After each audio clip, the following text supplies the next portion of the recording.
কুকুরটা কি হচ্ছে দেখতো। সে ভাবতো যে প্রার্থনা শেষ হলে সে আমাকে একটু খেতে দেবে। সেখানে বাক্য হতো, সাক্ষ্য হতো, গান হতো, ঈশ্বরের গৌরব প্রশংসা সব সে কুকুরটা সবই শুনতো। এবং প্রার্থনার পরে যখন খাওয়া দাওয়া দিল, তাকে একটু বিস্কুট দিল কুকুরটায়। এবং যখন সবাই চলে যাচ্ছে, সেই কুকুরটা কি করলো, সে উঠলো, কুকুরটা উঠে এবং সে কি করলো, গাটাকে একটু জোরে ঝাড়া দিল। আমরা কুকুরকে দেখি তো, সে যদি ওঠে কিরকম ভাবে গাটা ঝাড়া দেয়, সেরকমই সেই কুকুরটা কি করলো, সে সবকিছু শুনলো, সবকিছু দেখলো। এবং সে যখন সেখান থেকে বেরোবার সময় হলো, সে কি করলো, গাটাকে একটু জোরে ঝাড়া দিল এবং সে চলে গেল। আমরা বিশ্বাসীরা এমন হয়ে যাচ্ছি সেই কুকুরের মতো। আমরা ঈশ্বরের কাছে প্রার্থনায় আমরা আসছি, বাইবেলের বাক্যকে আমরা শুনছি, ঈশ্বরের অনুগ্রহকে আমরা দেখছি, ঈশ্বরের আশীর্বাদকে আমরা লাভ করছি আমাদের পরিবারের মধ্যে, আমাদের জীবনের মধ্যে। ঈশ্বরের আশীর্বাদ, ঈশ্বরের অনুগ্রহকে আমরা দেখছি, ঈশ্বরের প্রেমকে আমরা বুঝেছি। ঈশ্বর যে সকল বাক্য পালন করতে বলছে, ঈশ্বর কিরকম ভাবে চলতে বলছে, সবকিছু আমরা শুনছি। একে অপরকে ক্ষমা করতে বলছে। এর উপর যদি রাগ থাকে, বাইবেল বলছে তোমার যদি কোনো শত্রুর উপর যদি রাগ থাকে, তুমি প্রার্থনা আসার আগে তাকে, তার কাছে যাও, তার কাছে তুমি ক্ষমা চাও। হয়তো হতে পারে তার দোষ আছে, তথাপি তুমি তার কাছে ক্ষমা চাও। আপনি কারো কাছে যদি ক্ষমা চান, তার কাছে আপনি ছোট হয়ে যাবেন না, কিন্তু ঈশ্বরের চোখে আপনি বড় হয়ে যাবেন। হালেলুয়া। আমাদের ঈশ্বর এমন ভাবে আমাদেরকে চলতে বলছে, ঈশ্বর আমাদেরকে শেখাচ্ছে প্রত্যেকটা সময়, প্রত্যেকটা তাদের সেই দাসের মধ্যে থেকে, গানের মধ্যে থেকে সবসময় ঈশ্বর আমাদেরকে চেতনা দিয়ে চলেছে। কিন্তু যখন আমরা প্রার্থনা থেকে বেরোচ্ছি, কুকুরের মতন একটু কাটাকে আমরা ছেড়ে দিচ্ছি। ঈশ্বরের সেই বাক্য আমাদের মধ্যে আর থাকে না, ঈশ্বরের সেই অনুগ্রহ আমাদের মধ্যে থাকে না। পৃথিবীতে আমরা দেখছি যতজন খ্রিস্ট বিশ্বাসীরা আছে, যত ঈশ্বরের সেই সন্তানরা আছে, তারা ঈশ্বর তাদেরকে আশীর্বাদ করছে, তাদেরকে উদ্ধার করছে। কিন্তু তার পরে, তার সত্ত্বেও আমরা পাপের মধ্যে আমরা ডুবে থাকি, পাপের মধ্যে আমরা মিশে যাই। আমরা প্রার্থনায় যাচ্ছি, আমরা বাইবেল পাঠ করছি, আমরা ঈশ্বর সেবা কাজ করছি, তারপরে আমরা পাপের মধ্যে আমরা জীবন চলাফেরা করছি। চার্চে যতক্ষণ আছি ততক্ষণ আমরা ঈশ্বরের বাক্য মতে চলছি, তারপর আমরা প্রার্থনা থেকে বেরিয়ে আমরা ফের আমাদের কাজ করব, সেই প্রত্যেক দিনের মতন রুটিন করে আমরা ফের আমরা পাপ কাজে লিপ্ত হয়ে যাচ্ছি। ওই কারোর নিন্দা করা, কারোর নামে বাজে কথা বলা। তো আজকের আমরা সেই বিষয়ে দেখবো যে ঈশ্বরের সন্তান, ঈশ্বর এরকম লোকদের সাথে কি করে। আসুন আমরা চোখ বন্ধ করি এবং মাথা নত করে প্রার্থনা করি। হে পবিত্র পবিত্র বাণীর সদাপ্রভু, স্বর্গ তোমার সিংহাসন, প্রভু পৃথিবী তোমার পাদপদ্ম পিতা। একটি বার প্রভু তোমার নামকে ডাকার সুযোগ করে দিলে, প্রভু তোমাকে ধন্যবাদ জানাই। প্রভু তুমি আমাদের সবাইকে তুমি আশীর্বাদ করে চলেছো, প্রভু তোমাকে ধন্যবাদ জানাই। এখন যে বাক্য বলো প্রভু, তোমার সে পবিত্র আত্মার পরিচালনাতে তুমি বলা প্রভু, আমার মধ্যে থেকে তুমি বলো প্রভু, তোমার সে সন্তানদের আজকে কি বাক্য সে জানাতে চাও, কি রব জানাতে চাও প্রভু। আমি মাধ্যম প্রভু, আসল কাজ হবে তুমি। তাই তোমার গৌরব হোক প্রভু, তোমার প্রশংসা হোক। তাই প্রার্থনা প্রভু খ্রিস্ট তোমার যাচ্ছে। হালেলুয়া। খ্রিস্টের প্রিয়জনেরা, আমরা যখন আমরা প্রার্থনায় যাই, আমরা প্রভুকে আমরা বিশ্বাস করি, আমরা ভাবি যে আমরা আর পাপ কাজ করি না। অনেকজন ভাবে আমি তো পাপী না, আমি ধার্মিক। অনেকজন বলে যে ঈশ্বর তো তার রক্ত দিয়ে ধৌত করেছে, আমি আর পাপী কি করে। কিন্তু আমাদের হৃদয়ে আমরা একবার প্রশ্ন করে দিই, আমাদের চলাফেরা দিয়ে কি আমরা ধার্মিকের পরিচয় পাচ্ছি? আমরা কি আমাদের চলাফেরা, আমাদের কথাবার্তা, আমাদের আচার ব্যবহার, আমরা এটাকে আমাদের ধার্মিকের বৈশিষ্ট্য দেখা যাচ্ছে, ধার্মিকতার পরিচয় পাওয়া যাচ্ছে? চেষ্টা পেয়েছে না। অনেক বিশ্বাসী এরকম ডিবেট চলে যে আমরা অনেকজন বিশ্বাসীদেরকে দেখেছি, অনেকজন বলছে যে আমরা সবাই পাপ করেছি, আমরা সবাই পাই। আবার আরেকজন বলছে কেন ঈশ্বর, বাইবেলতে বলছে কেউ ঈশ্বরকে বিশ্বাস করবে সে ধার্মিক বলে গণিত হবে। তো আমরা সবাই ঈশ্বরকে বিশ্বাস করি। আর আমরা ধার্মিক হয়ে গেছি।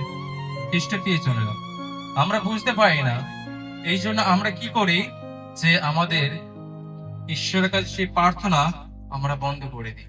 বাইবেল বলছে যে প্রথম যোহন 1:8-9 আমরা একটু পড়ি। প্রথম যোহন 1:8-9, এবং সেখানে বলছে যদি আমরা বলি যে আমাদের মধ্যে পাপ নেই, তবে আমরা নিজেদের ভুলাচ্ছি, কিন্তু যদি আমরা আমাদের পাপ স্বীকার করি, তিনি বিশ্বস্ত ও ধার্মিক, তিনি আমাদের পাপ ক্ষমা করেন। প্রথম যোহন 1:8-9। খ্রিস্টপ্রিয়জনেরা, এখানে বাইবেল বলছে যে যদি কেউ বলে আমাদের মধ্যে পাপ নাই, তাহলে আমরা নিজেদেরকে ভুলাচ্ছি। আমরা এই জায়গাটা পাঠ করি জোরে।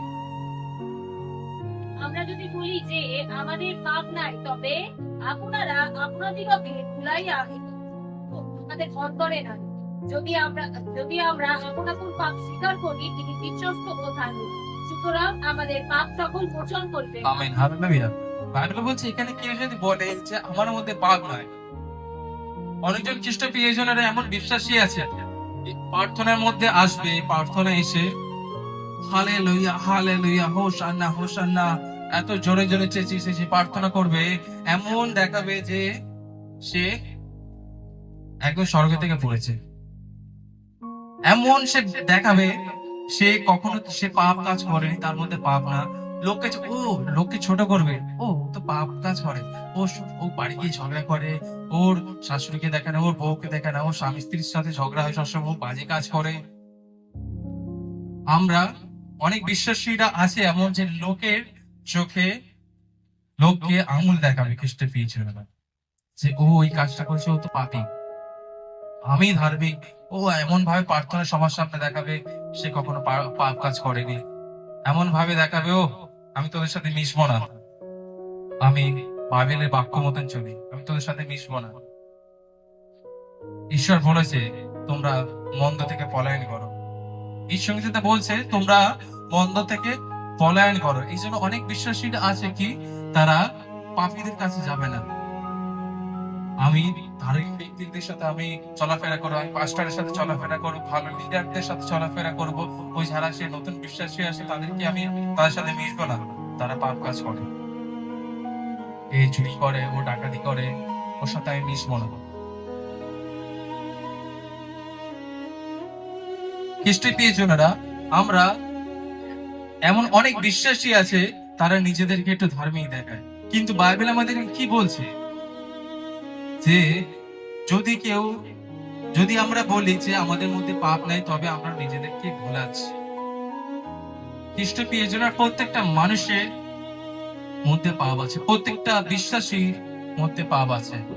বিশ্বাসী বলে সে না যে সে পাপ কাজ করবে না, বিশ্বাসী বলে সে না সে পাপ কাজ করবে না, কিন্তু সে যখন বিশ্বাসী হয়েছে সে পাপ কাজ করেছে, কিন্তু সে যেন ঈশ্বরের কাছে অনুতপ্ত হয়। বাইবেল বলছে কিন্তু যদি আমরা আমাদের পাপ স্বীকার করি, তিনি বিশ্বস্ত ও ধার্মিক। খ্রিস্টের প্রিয়জনেরা, আমরা যখন পাপ কাজ করি, আমাদের চলাফেরার মধ্যে, আমাদের কথাবার্তার মধ্যে অনেক সময় আছে আমরা পাপ করে ফেলি। আমরা কেউ সাধু না, কেউ না, আমিও না, খ্রিস্ট প্রিয়জনেরা, সবাই আমরা কথাবার্তার মধ্যে, চিন্তা ভাবনার মধ্যে আমরা পাপ করে থাকি। কিন্তু যখন আপনারা বিশ্বাসী হয়েছেন, আমাদের যেন এরকম মনোভাব থাকা উচিত, যদি আমি পাপ করেছি, আমি অবশ্যই দিনের শেষে আমি আমার প্রভুর কাছে আমি পাপ স্বীকার করব। যখনই মনে হবে যে আপনি পাপ করেছেন, আপনি প্রভুকে বলেন, প্রভু আমার ভুল হয়ে গেছে, প্রভু আমি আরেকটি বার পাপ করে ফেলেছি। তাহলে এই না খ্রিস্ট পেয়েছিলেন আমরা প্রত্যেকটা বারে আমরা শুধু পাপ করব, প্রভুর কাছে ক্ষমা চাইবো না। আমাদের চেষ্টা থাকবে, আমাদের সেই পাপের থেকে আমাদের বেরিয়ে আসে লড়াই থাকবে, আমাদের সেই পাপ কাজ না করার আমাদের সেই লড়াই থাকবে একটা। এবং যদি আমরা করে ফেলি, তখন আমরা প্রভুকে যদি বলি, প্রভু আমি পাপ কাজ করে ফেলেছি, আমাকে তুমি এবার ক্ষমা করো। ঈশ্বরের তিনি বিশ্বস্ত, তিনি ধার্মিক, ক্ষমা করবে। ঈশ্বর বলছে তোমরা পাপ থেকে পলায়ন করো, মন্দ হইতে তোমরা পলায়ন করো। ঈশ্বরকে যদি এগোতে আমরা পাঠ করি। খ্রিস্ট প্রিয়জনেরা, ঈশ্বর কি আমাদেরকে তাহলে পাপী ব্যক্তিদের কাছে যেতে মানা করেছে? ঈশ্বর কি তাহলে আমাদেরকে পাপী ব্যক্তিদের কাছে যেতে মানা করেছে, মানা করছে। বাইবেল তো বলছে তোমরা বন্ধ হইতে পরিহার করো। বাইবেল বলছে ঈশ্বর পাপীদের জন্য এসেছে, কিন্তু পাপকে নাশ করতে। তিনি পাপীদেরকে, তিনি সে পাপ থেকে উদ্ধার করার জন্য এসে, তিনি পাপকে ঘৃণা করেন কিন্তু পাপীদেরকে তিনি ভালোবাসেন। খ্রিস্ট প্রিয়জনেরা, আজকের আমরা যখন বাইবেলে পড়ি, আমরা উল্টো আমরা নিজেদের ইচ্ছা মতন আমরা বের করব। সেই পদটাকে আমরা আমাদের নিজেদের ইচ্ছা মতন আমরা সাজিয়ে আমরা বলি, না পাপীদের কাছে ওর সাথে মেলামেশা করবো না, ও পাপী, ওর বাড়ি যাবো না। বাইবেল বলছে ও পাপ কাজ করে। খ্রিস্ট প্রিয়জনেরা, আমাদের যিশু তিনি যখন প্রচার কাজ করতো, তার আশেপাশে সবসময় কারা থাকতো? আমাদের প্রভু যিশু তিনি কাদের সাথে চলাফেরা করতেন? বাইবেল বলছে জেলে আছে, করগ্রাহী, ব্যভিচারী নারী ছিল। ঈশ্বর কি হয়েছে? সকল পাপী ব্যক্তিদের সাথে চলাফেরা করতে এবং তাদেরকে তার সে সত্য হৃদয় দিয়ে, তার সে অনুগ্রহ দিয়ে, তার সে ভালোবাসা দিয়ে, সে ঈশ্বরের প্রেমকে বুঝে তাদেরকে সে পাপ থেকে উদ্ধার করেছেন। খ্রিস্ট পেয়েছিলেন। আমরা যেন আমরা পাপীদের সাথে আমরা মেলামেশা আমরা করি, তাদেরকে যেন আমরা বলে যে এটা খারাপ বিষয়। কেউ যদি বলে এই চ ওই জিনিসটা না আমার ভালো আছে, ওইটা মন থেকে নিয়ে কেটে পড়ি,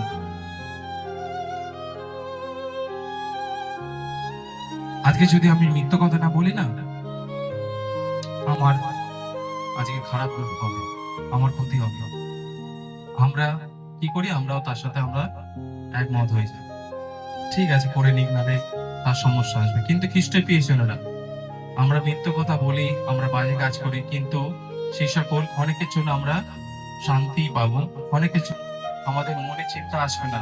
কিন্তু যখন আমরা মিথ্য কথা বাজে কাজে আমরা প্রশ্রয় দেবো, তখন একটা সময় পরে আমাদের জীবনে আমরা দেখতে পাবো সেই দুঃখকে, আমাদের জীবনে সেই সমস্যাকে আমরা দেখতে পাবো। কিন্তু আমরা যদি সেই ব্যক্তিদেরকে আমরা ঈশ্বরের সেই সত্য সেই বচনকে দিয়ে, ঈশ্বরের সেই বাক্যকে তার কাছে তুলে ধরি, বাইবেলে বলছে যে তোমরা সেই মিথ্যে কথা বলো না। ঈশ্বর বাইবেলে বলছে আমাদেরকে কিরকম ভাবে চলাফেরা করতে হবে। সেই পাপী লোকেদের কাছে, ব্যক্তিদের কাছে, তাদের কাছে এই বাক্যকে যদি আমরা তুলে ধরি, ঈশ্বর পেয়েছেন তারাও কিন্তু সেই বিশ্বাস করবে। তারাও কিন্তু একটি বার হলেও তাদের সে মনে একবার প্রশ্ন করে দেখবে, না এই সে আমাকে একবার মানা করেছে, একবার তার কথা মতন একবার করে দেখবে কি হয়। খ্রিস্ট প্রিয়জনেরা, আমরা যেন পাপীদের সাথে আমরা মেলামেশা করে তাদেরকে উদ্ধার করতে পারি। খ্রিস্ট প্রিয়জনেরা, ঈশ্বর আমাদেরকে প্রত্যেকটা বার তিনি আমাদেরকে সুযোগ দেন। ঈশ্বর আমাদেরকে তিনি প্রত্যেকটা বাড়ি আমাদেরকে সুযোগ দেয়, কিন্তু আমরা সেই সুযোগকে আমরা কাজে লাগাতে পারি না। আমরা যদি রোমিও তার 6 থেকে 2 পদ দেখি, সেখানে বলছে তাহলে আমরা কি পাপে থাকতে থাকবো যেন অনুগ্রহ বাড়ে? খ্রিস্ট পেয়েছিল। আমরা রোমিও 6 থেকে 2 পদ আমরা একটু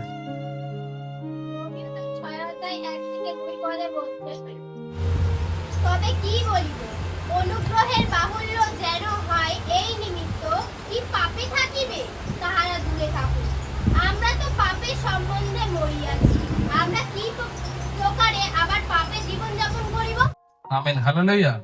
বাইবেল বলছে আমরা পাপে আমরা মরেছি, তাহলে কি করে আমরা ফের আবার সেই পাপে আমরা জীবন যাপন করব? আমাদের সেই পুরাতন আদম, যে আদম সে পাপ করেছিল, যখন আমরা বাপ্তিস্ম নিয়েছিলাম, তখন সেই আদমকে আমরা সেই জলে বিসর্জন দিয়েছি। এখন আমাদের সেই নতুন জীবনকে আমরা লাভ করেছি খ্রিস্ট পেয়েছিলাম, কিন্তু আমরা ভুলে যাই। আমরা ঈশ্বরের সে পবিত্র আত্মার কাছে আমরা চুক্তি করে, ঈশ্বরের যখন আমরা প্রভু ভোজ আমরা গ্রহণ করি, আমরা প্রার্থনা করে আমরা খাই যে প্রভু আর ফিরব না। কিন্তু যখন আমরা প্রার্থনা থেকে বেরোই, সে আমরা কি হয়? আপনারা দেখেছেন যে কুকুর যখন চান করে একটু সে গাটা ঝাড়া দিয়ে দেয়। একটা গল্প ছিল, একটা চার্চের ওখানে সকল বিশ্বাসীরা যেত এবং সেই চার্চের মধ্যে চার্চের শেষে খাওয়া দাওয়া দেয় এবং বিশু দিত একটু, এবং সে কুকুরটাও সেখানে পেত। এবং সে কি করতো? প্রত্যেক রবিবার করে যখন চার্চ শুরু হতো, সে শুরু হওয়ার আগে গিয়ে সেখানে দরজার বাইরে গিয়ে বসে থাকতো। সে সেখানে বসে থেকে থেকে সেই কুকুরটা কি হচ্ছে দেখতো। সে ভাবতো যে প্রার্থনা শেষ হলে সে আমাকে একটু খেতে দেবে। সেখানে বাক্য হতো, সাক্ষ্য হতো, গান হতো, ঈশ্বরের গৌরব প্রশংসা সব সে কুকুরটা সবই শুনতো। এবং প্রার্থনার পরে যখন খাওয়া দাওয়া দিল, তাকে একটু বিস্কুট দিল কুকুরটায়।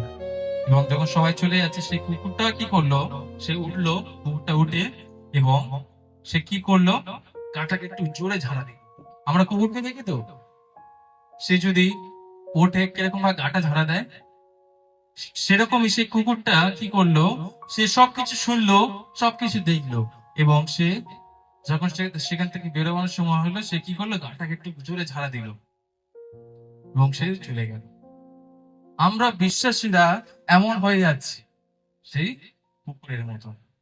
আমরা ঈশ্বরের কাছে প্রার্থনায় আমরা আসছি, বাইবেলের বাক্যকে আমরা শুনছি, ঈশ্বরের অনুগ্রহকে আমরা দেখছি, ঈশ্বরের আশীর্বাদকে আমরা লাভ করছি আমাদের পরিবারের মধ্যে, আমাদের জীবনের মধ্যে ঈশ্বরের আশীর্বাদ, ঈশ্বরের অনুগ্রহকে আমরা দেখছি, ঈশ্বরের প্রেমকে আমরা বুঝেছি, ঈশ্বর যে সকল বাক্য পালন করতে বলছে, ঈশ্বর কিরকম ভাবে চলতে বলছে, সবকিছু আমরা শুনছি। একে অপরকে ক্ষমা করতে বলছে। এর উপর যদি রাগ থাকে, বাইবেল বলছে তোমার যদি কোনো শত্রুর উপর যদি রাগ থাকে, তুমি প্রার্থনা আসার আগে তার কাছে যাও, তার কাছে তুমি ক্ষমা চাও। হয়তো হতে পারে তার দোষ আছে, তথাপি তুমি তার কাছে ক্ষমা চাও। আপনি কারো কাছে যদি ক্ষমা চান, তার কাছে আপনি ছোট হয়ে যাবেন না, কিন্তু ঈশ্বরের চোখে আপনি বড় হয়ে যাবেন। হালেলুয়া।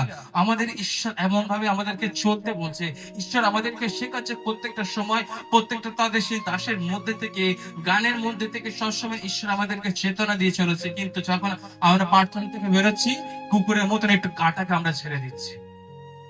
ঈশ্বরের সেই বাক্য আমাদের মধ্যে আর থাকে না, ঈশ্বরের সেই অনুগ্রহ আমাদের মধ্যে থাকে না। প্রত্যেকটা সেই সপ্তাহ আমরা সেরকমই ফের আমরা চলে যাচ্ছি। কুকুর কি করে, সে যতই কিছু, সে ভালো কিছু খাবে, যতই সে তাকে আপনি রাজকীয় খাবার খা, কিন্তু সে কি করে, দিনের শেষে গিয়ে সে বমি করবে, সেটাকেই সে আবার খাবে। বাইবেল বলছে কুকুর ফেরে আপন বমির দিকে। সে জানে ফের আমি সেখানে যেখানে বমি করেছে সেই কুকুরটা ফের ঘুরে যাবে, সেখানে গিয়ে সেই বমিটা আবার খায়। খাই তো বানিয়ে বলছি নাকি? আমরা কুকুরকে দেখেছি। আমরাও খ্রিস্ট প্রিয়জনের এমন। ঈশ্বর যতই আমাদেরকে সেই রাজকীয় ভাবে ঈশ্বর আমাদেরকে আশীর্বাদ দেয়, আমরা সেই আবার সেই পাপের মধ্যে গিয়ে সেই পাপ কাজের মধ্যে গিয়ে আমরা লিপ্ত হয়ে যাই। সেই আবার আমরা ঈশ্বরের বাক্যের বিরোধী হয়ে যাই, ঈশ্বরের প্রেম থেকে ফের আমরা সেই বঞ্চিত হয়ে যাই। ঈশ্বর আমাদের জীবনে এত আশীর্বাদ করছে। প্রভু, আমি প্রার্থনার মধ্যে বলছি, প্রভু প্রভু প্রভু, আমি তোমাকে ভালোবাসি প্রভু, আমি তোমাকে অনেক প্রেম করি, আমি তার থেকে বেশি ভালোবাসি প্রভু। আমি সেই পাঁচটার থেকে আমি বেশি সেই বাক্য আমি পড়ি প্রভু, আমি সেই বাক্য সারাক্ষণ আমি পড়ি, আমি সেই ভালো প্রার্থনা করি, আমি ভালো গান করি। কিন্তু প্রার্থনা থেকে বেরিয়ে তার মধ্যে যিশুর প্রকাশ পাচ্ছে না, কিন্তু তার মধ্যে সেই জগতের সকল পাপ কাজ, সেই শয়তানের সকল ব্যবহারের পরিচয় পাচ্ছে। আমরা কি হয়ে যাচ্ছি, টমির মতন। আমরা একটু মনে রাখবো, সেই টমি সে কি করেছিল, সেই প্রার্থনা থেকে গির্জাতে যখন হয়ে গেছিল, সে গা ঝাড়া দিয়ে চলে গেছে। আমরাও হয়ে যাচ্ছি সেই টমি। প্রার্থনায় আমরা বাক্য শুনছি, আধ ঘন্টা 1 ঘন্টা ধরে আমরা বাক্য শুনছি, ঈশ্বর কি করতে বলছে সেইগুলো আমরা শুনছি। প্রার্থনা শেষে আবার একটু গা ঝাড়া মেরে আমরা চলে যাচ্ছি। আরে শুধু কি আপনি ঈশ্বরের কাছে আশীর্বাদ নিতে আসছেন? কখনো আপনার উন্নতি হবে না খ্রিস্টের প্রিয়জনেরা। কখনো আপনি ঈশ্বরের কাছে আপনি পারবেন না যদি আপনি শুধু ঈশ্বরের কাছে ঈশ্বরের পকেটকে খুঁজতে আসেন। ঈশ্বরের সেই পকেটকে যদি আপনি খুঁজতে আসেন, যে সেই পকেটের মধ্যে কি থাকবে, ঈশ্বরের পকেট থেকে আমি একটু উপহার, ঈশ্বরের পকেট থেকে একটু আশীর্বাদ আমি বের করি। আপনি ঈশ্বরের মুখকে খুঁজতে আসেন খ্রিস্টের প্রিয়জনেরা। আপনি যদি ঈশ্বরের সম্মুখে থাকেন খ্রিস্টের প্রিয়জনেরা, ঈশ্বরের যদি সে হাতকে আপনি খোঁজেন, যদি ঈশ্বরের হাত আপনার মাথার উপরে থাকে খ্রিস্টের প্রিয়জনেরা, আপনার কোনো কিছু অভাব হবে না। আপনার সেই রোগের জন্য আপনার প্রার্থনা করার জন্য আর লাগবে না। আপনার সমস্যা আছে, আপনার আর প্রার্থনার দরকার নেই, ঈশ্বর অটোমেটিকই আপনার সেই সমস্যা থেকে আপনাকে উদ্ধার করবেন। বাইবেলে সেই প্রথম পিতর 5:7 বলছে তিনি আমাদের জন্য চিন্তা করেন। কখন? যখন আমরা তার মতন চলল। হালেলুয়া, খ্রিস্ট প্রিয়জনেরা, ঠিক এমনই বাইবেলে একটা ঘটনা আছে যে যারা ঈশ্বরের আশীর্বাদ থেকে বঞ্চিত হয়েছিল এবং তাদের জীবনে ঈশ্বরের ক্রোধ নেমে এসেছিল। আমরা আদি পুস্তক খুলি, আদি পুস্তক তার 6 অধ্যায়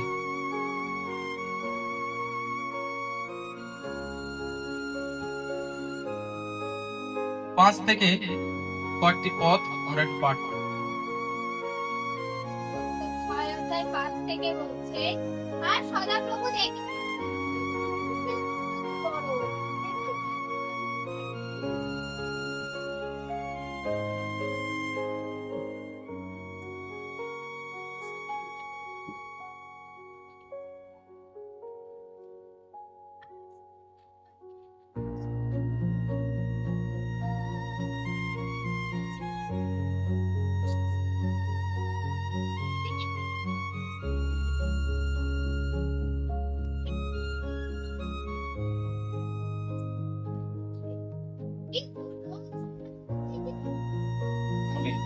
আমেন।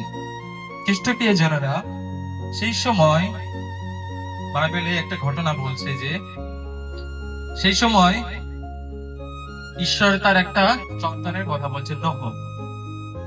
এবং সেই সময় সেই নূহ, আমরা যদি 6 অধ্যায় 5 পদ দেখি, 6 অধ্যায় 9 পদ দেখি, সেখানে তিনি ঈশ্বরের চোখে অনুগ্রহ পেয়েছিল এবং তিনি সেই সময় তৎকালীন লোকেদের মধ্যে ধার্মিক ও সিদ্ধ লোক ছিলেন। নূহ ঈশ্বরের সহিত গমনাগমন করিতেন। নূহ, শোম এবং জেফাত নামে 3 পুত্রের জন্ম দেন। খ্রিস্ট প্রিয়জনেরা, আমাদের সেই নূহর যে বিবরণ দেখাচ্ছে, সেই নূহ সে ঈশ্বরের সাথে গমনাগমন করত। সে ঈশ্বরের চোখে সেই সময় সে অনুগ্রহ প্রাপ্ত হয়েছিল এবং সেই সময় সে ধার্মিক ছিল, সেই নূহ। এবং সেই সময় যে যত লোক ছিল, বাইবেলে বলছে সেই সময় সেই সকল লোকেরা পাপ কাজের মধ্যে তারা লিপ্ত হয়ে গেছিল। এবং সেই সময় তারা এতটাই পরিমাণে পাপ করেছে, বাইবেল বলছে ঈশ্বর অনুশোচনা করছে, কেন আমি তাদেরকে সৃষ্টি করলাম। ঈশ্বর আমাদেরকে সৃষ্টি করেছিল যেন আমরা তার গৌরব প্রশংসা করতে পারি, আমরা যেন তার সেই অনুগ্রহের মধ্যে থাকতে পারি, আমরা যেন তার আশীর্বাদের মধ্যে থাকতে পারি, আমরা যেন সদা সর্বদা আমরা সত্য পথে চলি। কিন্তু খ্রিস্ট প্রিয়জনেরা, সেই সময় সেই লোকেরা ঈশ্বরের চোখে যেগুলো পাপ কাজ ছিল, ঈশ্বরের চোখে যেগুলো জঘন্য কাজ ছিল, তারা সেই পথকে তারা বেছে নিয়েছিল। এবং ঈশ্বরও স্বর্গ থেকে দেখছে যে এবং অনুশোচনা করছে, কেন আমি তাদেরকে সৃষ্টি করলাম, কেন আমি তাদেরকে আমি বানালাম। এবং তারা এতটাই পাপ কাজ করছে, ঈশ্বর সিদ্ধান্ত নিল যে তিনি তাদেরকে নাশ করবে। খ্রিস্ট পেয়েছে। কিন্তু সেই সময় সেই নূহ সে ধার্মিক ছিল, সে ঈশ্বরের সে ভয়শীল জীবন ছিল, সে ঈশ্বরকে প্রেম করতে খ্রিস্ট পেয়েছে ওনারা। এবং সে ঈশ্বরের বাক্য মতন শুনত, ঈশ্বর রবকে সে শুনত, খ্রিস্ট পেয়েছে। এবং ঈশ্বর সেই নূহকে অনুগ্রহ করলো এবং ঈশ্বর সেই নূহকে বলল, নূহ, আমি এই পৃথিবীকে সে ধ্বংস করতে চলেছি, আমি সেই জলপ্লাবন আনবো এবং আমি আমার সকল সৃষ্টি নাশ করব, কিন্তু তুমি আমার চোখে অনুগ্রহ পেয়েছো। খ্রিস্ট পেয়েছ না। সেই সময় সেই নূহ, তার আশেপাশে কি সেই খারাপ লোকেরা ছিল না? তার আশেপাশে কি সেই লোকেরা পাপ কাজ করতো না? তারা কি সেই পাপ কাজে তারা আনন্দ করতো না? কিন্তু খ্রিস্ট পেয়েছনরা তার চারপাশে থাকা সত্ত্বেও নূহ ঈশ্বরের সাথে চলতো। তার চারপাশে সেই পাপময় লোকেরা, সেই পাপে জীবন যাপন করা সেই লোকেদের থাকা সত্ত্বেও তারা সেই নূহ ঈশ্বরের পথে সে চলতো। সে তো চাইতে পারতো সেই যে মানুষরা তার পাপ কাজ করে তারা সে আনন্দিত হচ্ছে, তারা সেই পাপ কাজের মধ্যে লিপ্ত হয়ে আছে, সেও তো পারতো সেই পাক গাছের মধ্যে চলে যেতে, কিন্তু সে না। সমস্ত লোক তারা একদিকে, কিন্তু নোহ একা ঈশ্বরের সে গৌরব প্রশংসা করছিল। ঈশ্বরের কাছে সেই অনুগ্রহ প্রাপ্ত হয়েছিল। নোহ একমাত্র সেই একা সেই ঈশ্বরের বাক্য মেনে চলতে খ্রিস্ট পেয়েছিল। আজকের হতে পারে আমাদের চারপাশে তারা ঈশ্বরকে বিশ্বাস করে না, কিন্তু আমি ঈশ্বরকে তো মানি। খ্রিস্ট পেয়েছেন এরা।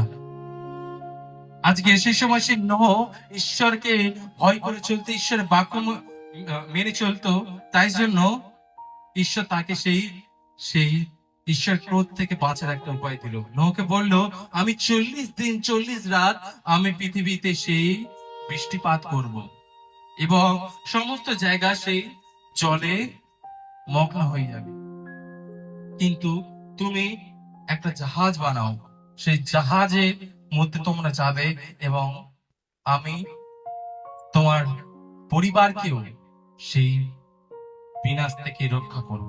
সেই সময় সেই নোহ ঈশ্বরের কাছে সেই অনুগ্রহ প্রাপ্ত হয়েছিল, এবং তার ফলে কি হয়েছে, তার সে পরিবার সেই ঈশ্বরের ক্রোধ থেকে, ঈশ্বরের সে বিনাশের সে হাত থেকে তার সে উদ্ধার পেয়েছিল, খ্রিস্ট পেয়েছিল। কার জন্য? তার পরিবার সেই ঈশ্বর ক্রোধ থেকে বেঁচে গেছিল, নোহর জন্য।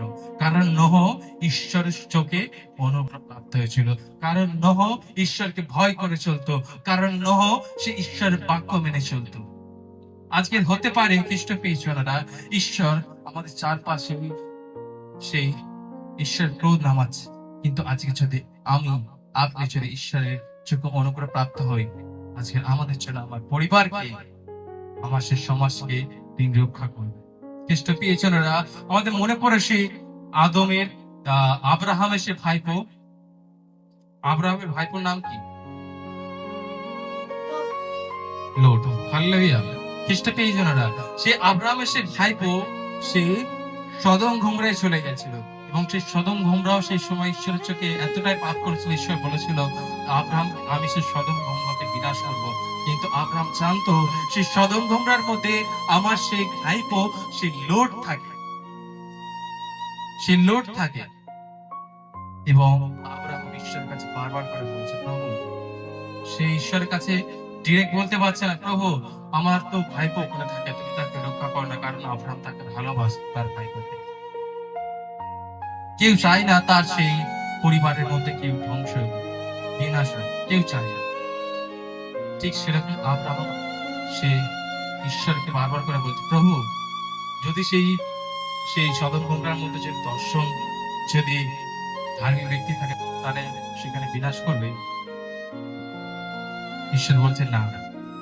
তখন লোট আবার বলছে, প্রভু সেখানে যদি 5 জন থাকে, সেই সদম গমরাকে বিনাশ করবে। ঈশ্বর বলছে, না, সেখানে যদি 5 জন থাকে, আমি সেই সদম গমরাকে বিনাশ করব না। সে বারবার করে সেই এরকম ভাবে প্রভুর কাছে বলছে। প্রভু তো অন্তর্যামী ঈশ্বর, তিনি জানেন। আব্রাহাম তিনি বলছে, আব্রাহাম তুমি তোমার ভাইপোর জন্য চিন্তা করছো, আমি তাকে উদ্ধার করবো, চিন্তা করবো। এবং সেই লোটকে এবং তার সেই স্ত্রী, তার পরিবারকে সেই সদম গমরা থেকে তার দুধ পাঠিয়ে ঈশ্বর বের করে নিয়েছিল। খ্রিস্ট পেয়েছনারা আমরা বিশ্বাসীরা, আমরা প্রভুর বাক্য মতন চলছি, আমাদের জন্য আমাদের পরিবার কি হয়, তারা ঈশ্বরের ক্রোধ থেকে রক্ষা পায়। খ্রিস্ট পেয়েছনারা আজকে যখন আমি ঈশ্বরের সে বাক্য মতন চলছি, আজকে যখন আমি সেই ঈশ্বরের পথে চলছি, আমি যখন ঈশ্বরের সেই বাক্য মতন জীবনযাপন করছি, ঈশ্বরের কথা মেনে চলছি, আজ্ঞা মেনে চলছি, খ্রিস্ট পেয়েছনারা আমরা তো ঈশ্বরের চোখে অনুগ্রহ প্রাপ্ত হচ্ছে, এবং আমাদের জন্য আমাদের পরিবারও ঈশ্বরের চোখে অনুগ্রহ প্রাপ্ত হচ্ছে। হালেলুয়া। সেই সময় সেই নোহ ঈশ্বরের চোখে অনুগ্রহ প্রাপ্ত হয়েছিল, এবং তার ফলে তার সেই পরিবারও উদ্ধার পেয়েছিল। এবং ঈশ্বর বলেছিল যে, নোহ, আমি এই পুরো পৃথিবীকে আমি ধ্বংস করব, জলপ্লাবনে আমি আমার সকল সৃষ্টিকে আমি ধ্বংস করব। তুমি একটা বড় জাহাজ বানাও, এবং সেই জাহাজের মধ্যে প্রত্যেকটা পশুর সেই জোড়া জোড়া করে তোমরা নিয়ে যাও।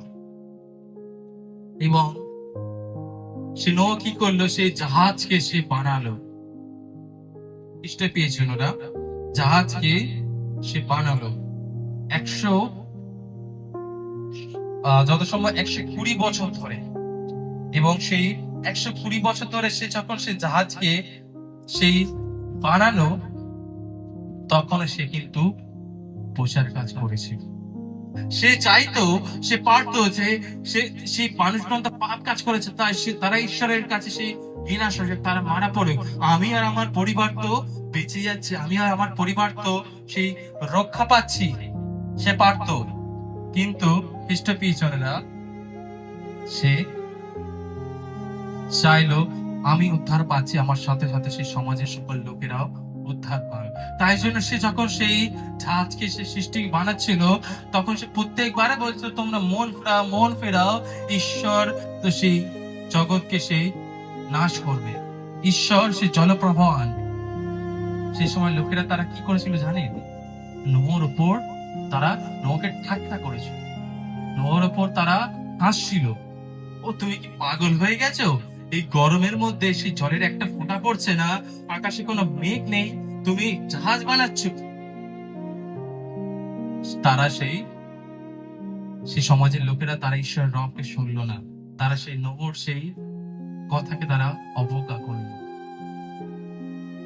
এবং তারপর যখন সে জাহাজ বানানো হলো, খ্রিস্ট পেয়েছে না, সে দুজোড়া করে সকল সে পশু পাখি সব নিয়ে গেছে এবং নোহকে বলল, নোহ তোমার পরিবার সমেত তোমরা সে জাহাজে ওঠো এবং আমি সেই জাহাজের দরজা বন্ধ করব। খ্রিস্ট পেয়েছেন না, ঈশ্বর নিজে সেই জাহাজের দরজাকে তিনি বন্ধ করেছিলেন। নোহ এতদিন ধরে সেই বোঝার কাজ করছিল, তখন কিন্তু আসেনি। এবং সেই সময় যখন সে জাহাজের দরজা বন্ধ হলো, তখন চারিদিক থেকে মেঘ এসে এক নাগার সে বৃষ্টি হতে লাগলো এবং চারিদিকে জলে ভরে গেছে।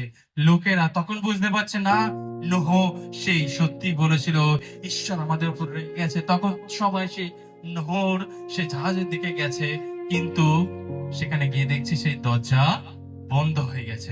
তারা সে আঘাত করছে বারবার যে নোহ হলো, নোহ আমাদেরকে সেই জাহাজের মধ্যে আসতে, কিন্তু সে জাহাজের দরজা খোলা হয়নি। খ্রিস্ট পেয়েছে না, আমরা পাপ কাজ করছি, ঈশ্বর আমাদেরকে চেতনা দিচ্ছে, ঈশ্বর তার সে সন্তানদের মাধ্যমে আমাদেরকে চেতনা দিচ্ছে যে তুমি এই পাপ কাজ করছো, এই পাপ থেকে বেরো। আমরা কি করে প্রভু কি করবে? প্রভু কি এখন সরাসরি সে আগেকার মতন সে ক্রোধ দেয়? ঈশ্বর কি করবে? এখন তো আমি নিজের মতন চলি, এখন তো আমি আমার নিজের মতন নিজের ইচ্ছাকে প্রাধান্য দিই, এখন তো আমি আমার নিজের ইচ্ছা মতন চলি। আমরাও ঈশ্বরের কথাকে আমরা শুনি না, ঈশ্বরের কথাকে আমরা শুনি না, এবং আমরাও সেই লোকেদের মতন অবহেলা করি। আমরা সেই লোকেদের মতন আমরা অবহেলা করে দিই, পাপ কাজের মধ্যে থাকি। কিন্তু একটা সময় পর খ্রিস্ট পেয়েছেন, সেই দিন গেছিলাম সেই জাহাজের দরজা বন্ধ হয়েছিল, আমাদের জন্য ঈশ্বরের অনুগ্রহ দরজা, ঈশ্বর আশীর্বাদের দরজা, ঈশ্বরের হাত আমাদের জন্য সেই বন্ধ হয়ে যায়, উঠে যায়। Hallelujah, hallelujah. খ্রিস্ট পেয়েছেন সেই সময় সেই নোহ সেই ঈশ্বরকে বিশ্বাস করেছিল, ঈশ্বরের সে পথে চলতে বলে, ঈশ্বরকে ভয় করে চলতে বলে, তার জন্য তার পরিবারও উদ্ধার পেয়েছিল। আজকে যদি আমি আপনি ঈশ্বরের কথা মতো চলি, তাহলে আজকে আমাদের জন্য আমাদের পরিবার, আমাদের সমাজ উদ্ধার পাবে। হালেলুয়া। সেই সময় ঈশ্বর বলেছিল যদি সেখানে 10 জন ধার্মিক থাকে, 5 জন ধার্মিক থাকে, তাহলে সদম গমরাকে বিনাশ করবো। আজকে খ্রিস্ট পেয়েছিল, আমরা বিশ্বাস করি আমরা এখানে উপস্থিত আছি বলে ঈশ্বর সেই ওয়েস্ট বেঙ্গলকে তিনি তার ক্রোধে বর্ষণ করছেন। হালেলুয়া। তাহলে কত জায়গায় দেখছি যে যুদ্ধ লেগে রয়েছে, বিনাশ হচ্ছে, লোকেরা কাঁদছে, হাহাকার করছে। হালেলুয়া। খ্রিস্ট পেয়েছিল আমরা যেন সেই নোহর মতন আমরা ঈশ্বরকে বিশ্বাস করতে পারি এবং আমরা যেন আমাদের সেই পাপ থেকে আমরা বেরিয়ে আসতে পারি। বিশ্বাসী মানে এই না যে আপনি পাপ করেননি, বিশ্বাসী মানে এই না যে আপনার মধ্যে পাপ নেই। আমরা যেন আমাদের পাপকে স্বীকার করি এবং যেন ঈশ্বরের চোখেও যেন আমরা অনুগ্রহ প্রাপ্ত হই। হালেলুয়া। খ্রিস্ট পেয়েছেন। আজকে একবার আমাদের হৃদয়তে একবার প্রশ্ন করে দেখি, আমাদের মধ্যে কি কোনো পাপ আছে যেটার জন্য ঈশ্বর আমাকে বারবার চেতনা দিচ্ছে? আজকের কি আমি কারোর উপর রাগ করে আছি? আজকের কি কারোর প্রতি আমার ক্রোধ আছে? আজকের কি কারোর উপর আমি কোনো বাজে কাজ করেছি? আমি তাকে ক্ষমা ঈশ্বর যখন তিনি আমাদেরকে ক্ষমা করেছেন, আমরা যেন তাকে ক্ষমা করতে পারি। Hallelujah, hallelujah. এবং যেন আমরাও ঈশ্বরের বাক্যকে প্রাধান্য দিই আমাদের জীবনে। হতে পারছে এখন ঈশ্বরের ক্রোধ দেখতে পাচ্ছে না, কিন্তু যখন সময় উপস্থিত হবে তখন আমরা সেই লোকেদের মতো হাহাকার করবো। আমরা বলবো, একটি বার শুধু দরজা খুলে দাও, একটি বার দরজা খুলে দাও, কিন্তু সেই দরজা আর খোলা হইবে না। আমরা যেন ঈশ্বরকে আমরা আমাদের জীবনে প্রাধান্য দিই, খ্রিস্টের পেয়েছি। আমরা যেন ঈশ্বরকে আমাদের জীবনে সেই স্থান দিই। আজকে যদি আমরা পাপ কাজ করে থাকি, আমরা যেন সেই